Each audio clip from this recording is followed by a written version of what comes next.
Welcome back. नमस्कार दोस्तों, एक बार फिर से आप सभी का स्वागत है हिंदी साहित्य की आज की कड़ी में। देखिए, आज हम देखेंगे जो सरस्वती पांडे गोविंद पांडे का पुस्तक है हिंदी भाषा एवं साहित्य का वस्तुनिष्ठ इतिहास। उसी पुस्तक से आज हम लोग भारतीय काव्य शास्त्र पढ़ेंगे और भारतीय काव्य शास्त्र के तहत काव्य लक्षण, काव्य हेतु और काव्य प्रयोजन देखेंगे। ठीक है, चैनल को सब्सक्राइब भी कीजिए और इससे पहले के सभी वीडियो आप प्लेलिस्ट में जाके देख सकते हैं, पांडे बुक संपूर्ण अध्ययन वाले प्लेलिस्ट में। देखिए, संस्कृत में काव्य लक्षण आचार्यों ने मुख्यतः 3 आधारों पे बांटा है। कौन कौन? शब्द और अर्थ के आधार पे, दूसरा शब्द के आधार पे, तीसरा रस और ध्वनि के आधार पे। तो पहला हम देखते हैं शब्दार्थ, यानी शब्द और अर्थ के आधार पे।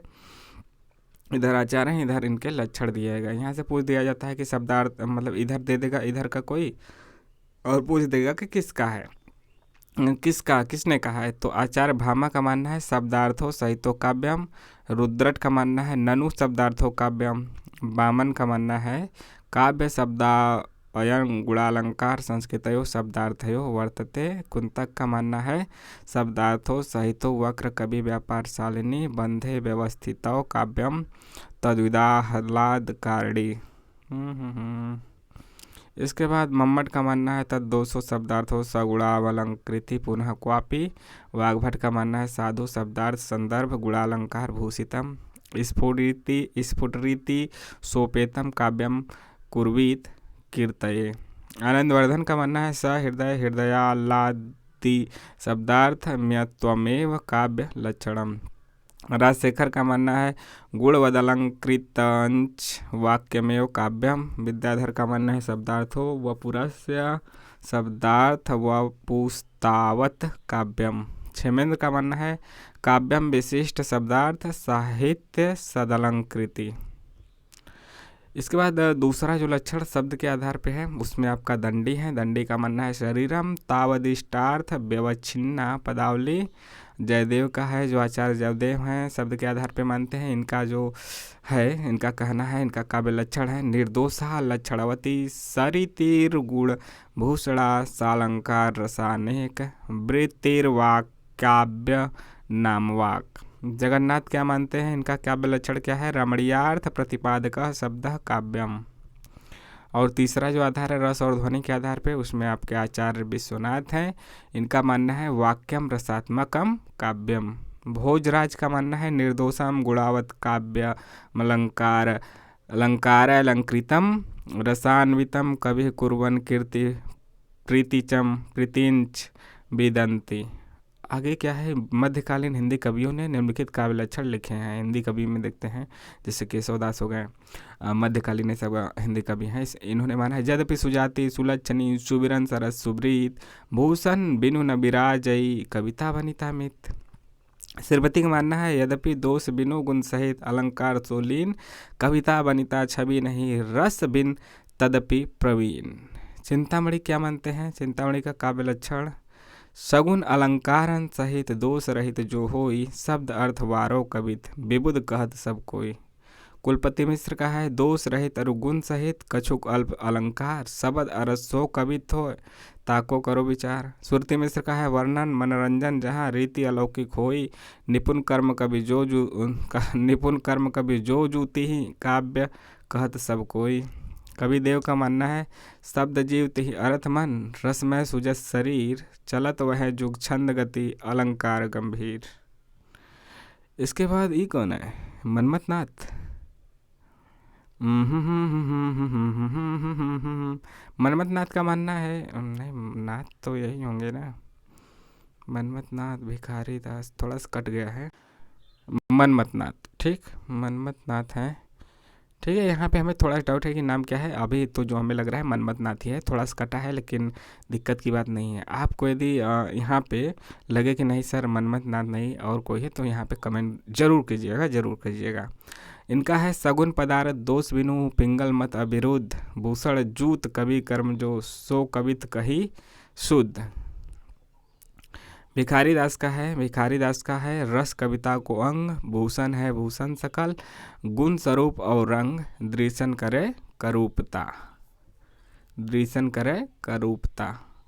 आगे देखते हैं आधुनिक युग के हिंदी आचार्य व कवियों के निम्नलिखित काव्य लक्षण लिखे गए हैं। जैसे महावीर प्रसाद द्विवेदी। अंतःकरण की वृत्तियों के चित्र का नाम कविता है। और रामचंद्र शुक्ल को तो जानते हैं, लिखेंगे तो फिर थोड़ा सा बड़ा लिखते हैं और काफ़ी ज़्यादा फेमस पंक्ति यह रही है इनकी। जिस प्रकार आत्मा की मुक्तावस्था ज्ञान दशा कहलाती है, उसी प्रकार हृदय की मुक्तावस्था रस दशा कहलाती है। हृदय की मुक्त साधना के लिए मनुष्य की वाणी जो शब्द विधान करती आई है उसे कविता कहते हैं। इस साधना को हम भाव योग कहते हैं और कर्म योग और ज्ञान योग के समकक्ष मानते हैं। आगे शुक्ल जी का कथन है, कविता ही मनुष्य के हृदय को स्वार्थ संबंधों के संकुचित मंडल से ऊपर उठाकर लोक सामान्य भावभूमि पर ले जाती है, जहाँ जगत की नाना गतियों के मार्मिक स्वरूप का साक्षात्कार और शुद्ध अनुभूतियों का संचार होता है। यह भी शुक्ल का ही है। आगे नंद दुलारे वाजपेयी का है, काव्य तो प्रकृत मानव अनुभूतियों का नैसर्गिक कल्पना के सहारे ऐसा सौंदर्यमय चित्रण है जो मनुष्य मात्र में स्वभावतः अनुरूप भावोच्छ्वास और सौंदर्य संवेदन उत्पन्न करता है। इसी सौंदर्य संवेदन को भारतीय पारिभाषिक शब्दावली में रस कहते हैं। नंद दुलारे वाजपेयी है। काव्य आत्मा की संकल्पनात्मक अनुभूति है जिसका संबंध विश्लेषण, विकल्प या विज्ञान से नहीं है। वह एक श्रेयमयी प्रिय रचनात्मक ज्ञान धारा है। आत्मा की मनन शक्ति की वह असाधारण अवस्था जो श्रेय सत्य को उसके मूल चारुत्व में सहसा ग्रहण कर लेती है, काव्य में संकल्पनात्मक अनुभूति कही जाती है। यह जयशंकर प्रसाद का है। यहाँ पे आपको लगेगा कि नहीं इनका नहीं है पढ़ते हुए, लेकिन याद मतलब ऐसे बता रहे हैं, पढ़ते हुए कभी आपको नहीं जब पता है तो आपके मन में कभी नहीं आएगा कि जयशंकर प्रसाद ऐसा कर सकते हैं, लेकिन याद रखिए जयशंकर प्रसाद का ही है। कविता कवि विशेष की भावनाओं का चित्रण है और वह चित्रण इतना ठीक है कि उससे वैसी ही भावनाएं किसी दूसरे के हृदय में आविर्भूत होती है। महादेवी वर्मा। आगे कविता हमारे परिपूर्ण क्षणों की वाणी है, सुमित्रा नंदन पंत का ऐसा कहना है। डॉक्टर नगेंद्र जी क्या कहते हैं, रसात्मक शब्दार्थी काव्य है और उसकी छंदोमयी विशिष्ट विधा आधुनिक अर्थ में कविता है। बाकी पाश्चात्य विद्वानों ने क्या काव्य लक्षण लिखे उनका भी देख लेते हैं। Poverty is agriculture music, no no no no no, agriculture नहीं है। पॉवर्टी इज आर्टिकुलेट म्यूजिक, यह ड्राइडन का कहना है। आगे उनका हम भी पाश्चात्य काव्य शास्त्र में इनको अलग से पढ़ेंगे, लेकिन यहाँ पे प्रमुख पंक्तियाँ उनका देख लेते हैं। काव्य लक्षण कविता पे क्या बोले हैं, कविता को इंग्लिश में पोएट्री कहते हैं। कोलरिज का क्या मानना है, कोलरिज का poetry is the best word in their best order. इसके बाद है एलन पो, क्या है, एडगर एलन पो का क्या मानना है, poetry is a rhythmic creation of beauty, यह कहना है एडगर एलन पो का। और आगे वर्ड्सवर्थ क्या कहते हैं, poetry is the spontaneous overflow of powerful feelings, it take its origin from emotions to recollected it tranquillity, ठीक। आगे मैथ्यू एनरोल्ड का क्या मानना है, poetry is a bottom a criticism of life. आगे शैली, पीवी शैली का क्या मानना है, poetry is the record of the best and happiest moment of the happiest and the best mind.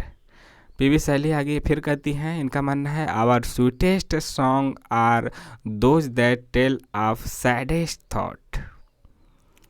आगे ले हंट का क्या मानना है, ले हंट का poverty is the utterance of a passion from truth beauty and power, embodying and illustrating its conceptions by imagination and fancy and modulating its language and the principle of variety in unity।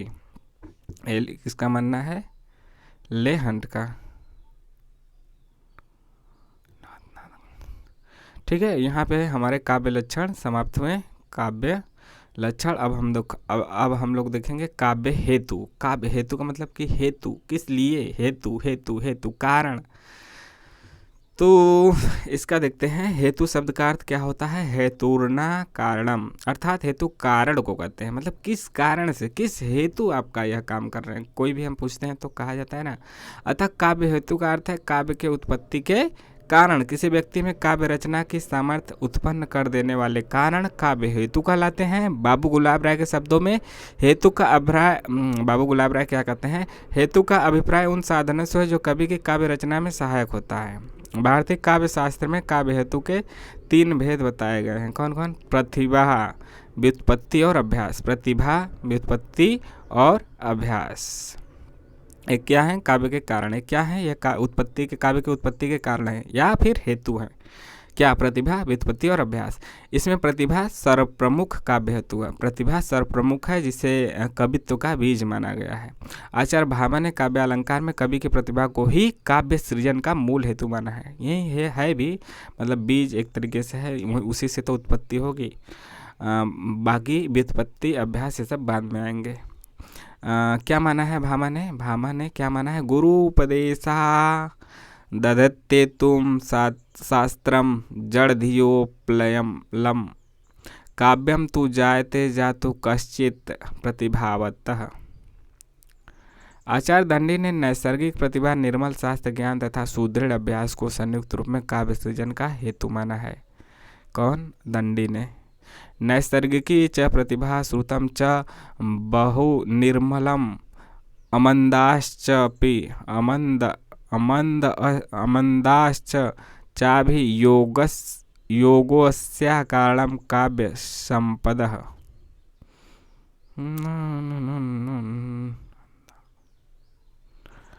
इसके बाद आचार्य वामन ने काव्य हेतु के स्थान पर काव्यांग शब्द का भी, वामन ने क्या किया है? काव्य हेतु की जगह काव्यांग शब्द का प्रयोग किया है। इन्होंने लोक विद्या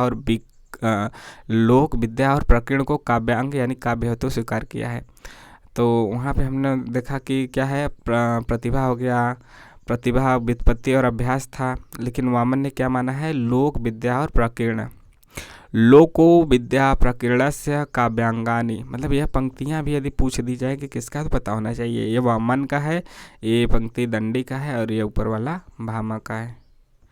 आचार्य वामन का लोक से तात्पर्य लोक व्यवहार विद्या के अंतर्गत उन्होंने शास्त्र, अभिधान, कोश, छंद शास्त्र, कला, काम शास्त्र तथा दंड नीति को लिया है। अस्पष्टता विद्या से उनका तात्पर्य व्युत्पत्ति से है। प्रकीर्ण के अंतर्गत उन्होंने लक्ष्यज्ञत्व यानी काव्य परिचय, अभियोग में काव्य रचना का उद्योग, वृद्ध सेवा, प्रतिभा और अवधान यानी चित्त की एकाग्रता को लिया है। वस्तुतः वामन प्रतिभा को ही काव्य सृजन का मूल मानते हैं। कवितस्व बीजम प्रतिभानम कवित्व बीजम।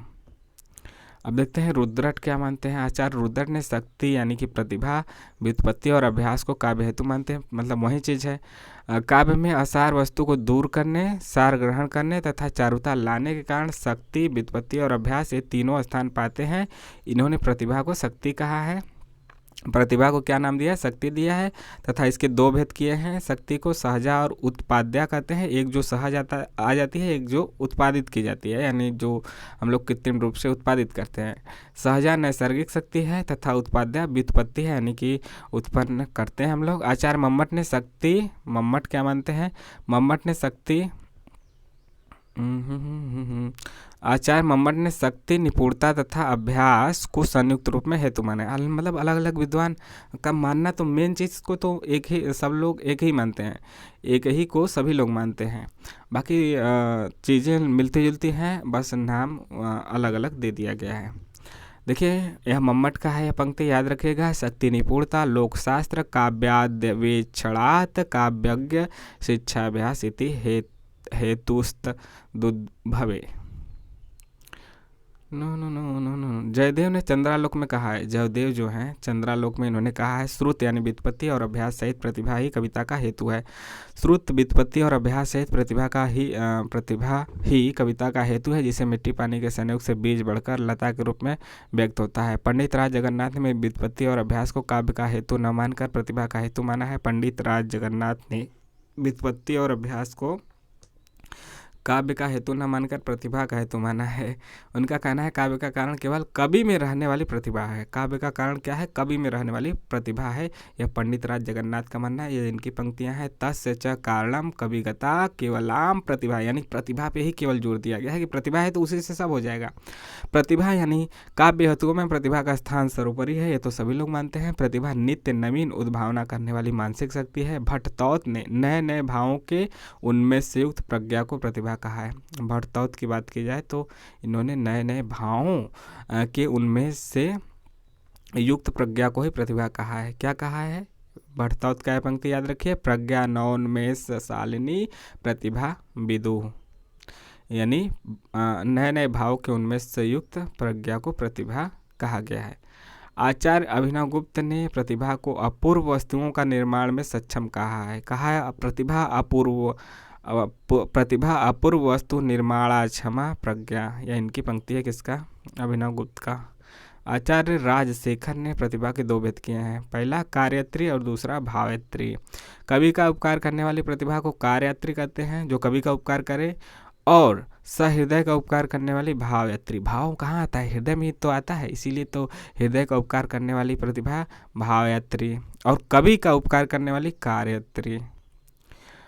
आचार्य वाग्भट ने क्या लिखा है? प्रसन्न पदावली नए नए अर्थों तथा उक्तियों का उद्बोधन करने वाली कवि की स्फुरणशील पर्वतोमुखी बुद्धि को प्रतिभा कहते हैं। आचार्य रामचंद्र शुक्ल ने प्रतिभा को अंतःकरण की उद्भावित क्रिया कहा है। पूछा जा सकता है कि अंतःकरण की उद्भावित क्रिया, प्रतिभा को अंतःकरण की उद्भावित क्रिया किसने कहा है? तो आचार्य रामचंद्र शुक्ल, याद रखिए। व्युत्पत्ति क्या है? व्युत्पत्ति का अर्थ है बहुज्ञता या फिर प्रगाढ़ पांडित्य। राजशेखर ने लिखा है उचित अनुचित का विवेक व्युत्पत्ति है। उचितानुचित विवेको व्युत्पत्ति। ठीक। अभ्यास क्या है? काव्य रचना के लिए निष्ठापूर्वक बार बार किए जाने। अभ्यास का मतलब तो ही होता है जो क्रिया हम बार बार करते हैं। तो काव्य रचना के लिए निष्ठापूर्वक बार बार किए जाने वाले प्रयत्नों की अखंड श्रृंखला ही अभ्यास है। राजशेखर के अनुसार निरंतर प्रयास करते रहने को अभ्यास कहते हैं। ये तो सभी कोई भी कर सकता है। और व्युत्पत्ति को याद रखिए, व्युत्पत्ति का अर्थ बहुज्ञता या फिर प्रगाढ़ पांडित्य है। ठीक है दोस्तों, अब हम लोग आ चुके हैं काव्य प्रयोजन पे। कहाँ आ चुके हैं? काव्य प्रयोजन। प्रयोजन का मतलब कि उद्देश्य क्या है? काव्य रचना का उद्देश्य क्या है? काव्य प्रयोजन का तात्पर्य है काव्य रचना का उद्देश्य। वस्तुतः काव्य प्रयोजन काव्य प्रेरणा से अलग है, क्योंकि काव्य प्रेरणा का अभिप्राय काव्य की रचना के लिए प्रेरित करने वाले तत्व, यानी कि कोई कुछ भी रचना चाहता है तो उसको मोटिवेशन, प्रेरणा यहाँ पे मत लीजिएगा, प्रयोजन है। प्रयोजन और प्रेरणा में अंतर है, यानी कि कोई चीज़ हमें क्या उद्देश्य है, उस उद्देश्य को पाने के लिए यदि हमें कोई मोटिवेट करे तो वह प्रेरणा हो गई। तो दोनों चीज़ें अलग हैं। ठीक। काव्य प्रेरणा का अभिप्राय है काव्य की रचना के लिए प्रेरित करने वाले तत्व, जबकि काव्य प्रयोजन का अभिप्राय है काव्य रचना के अनंतर प्राप्त होने वाला लाभ, कि काव्य रचना में क्या लाभ होगा, क्या उसका उद्देश्य है।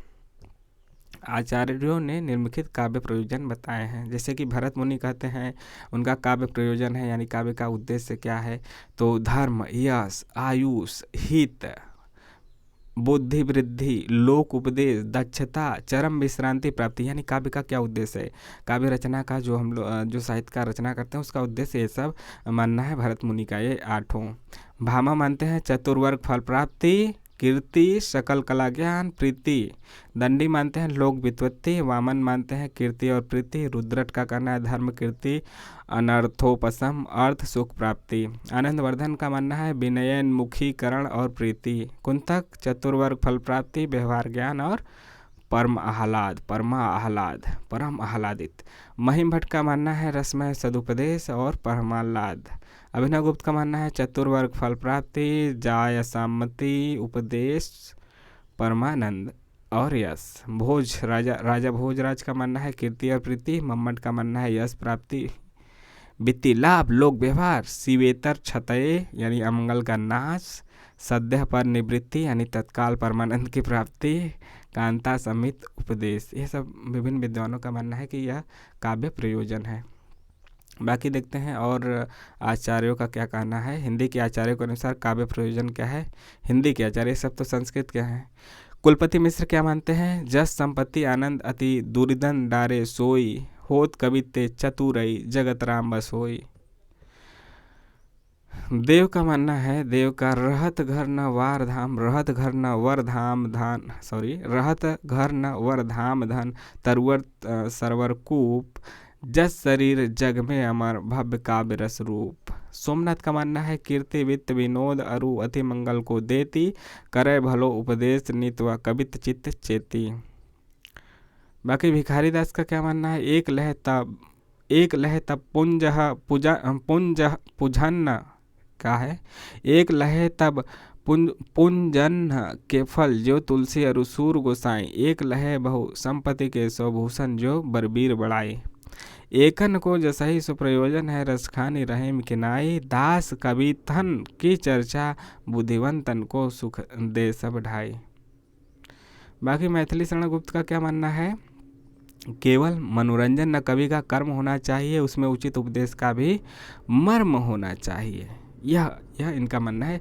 यह कहाँ पे आया है पंक्ति पूछी जा सकती है, यानी यह काव्य प्रयोजन में आया है।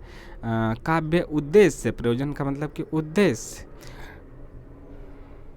कविता का अंतिम लक्ष्य जगत के मार्मिक पक्षों का प्रत्यक्षीकरण करके उनके साथ मनुष्य हृदय का सामंजस्य स्थापन है। यानी अंतिम लक्ष्य क्या है? मार्मिक पक्षों का प्रत्यक्षीकरण करके उनके साथ मनुष्य हृदय का सामंजस्य स्थापित करना। यह किसका मानना है? आचार्य रामचंद्र शुक्ल का। तो यहाँ पे हमने शुक्ल का देखा, मैथिली शरण गुप्त का, भिखारी दास का, सोमनाथ का, देव का, कुलपति मिश्र के। हमने देखे कि उनका काव्य प्रयोजन में क्या विचार है। ये सब हिंदी के आचार्य, इधर संस्कृत के आचार्य में चाहे मम्मट हो, भोज हो, अभिनव गुप्त, महिम भट्ट, कुंतक, आनंदवर्धन, रुद्रट, मामन, दंडी, भामा और भरत मुनि का हमने देखा। भरत मुनि का किताब याद रखिएगा, नाट्य शास्त्र। तो आपको यह कैसा लगा? जहाँ पे आज हमने देखा भारतीय काव्य शास्त्र में काव्य प्रयोजन, काव्य लक्षण और काव्य हेतु। तो ज़रूर कमेंट करके बताइए, चैनल को सब्सक्राइब भी कीजिए। आने वाले वीडियो में हम लोग देखेंगे रस, अलंकार और छंद। फिर वहाँ पे भारतीय काव्य शास्त्र समाप्त हो जाएगा। फिर उसके बाद पाश्चात्य काव्य शास्त्र का भी 1-2 वीडियो आएगा, समाप्त हो जाएगा। फिर आपका संपूर्ण जो है किताब तो समाप्त ही हो जाएगा ना पाश्चात्य काव्य शास्त्र के साथ ही। तो इसके साथ ही आपको समाप्ति की ओर बढ़ जाएगा। तो कैसा लगा ज़रूर बताइए। मिलते हैं नेक्स्ट वीडियो में। जय हिंद, जय भारत। मतलब हम लोग बिल्कुल लास्ट में पहुंच चुके हैं, बिल्कुल लास्ट। 2-4 वीडियो की और देरी है, पांडे बुक की समाप्ति की बारी है। नमस्कार।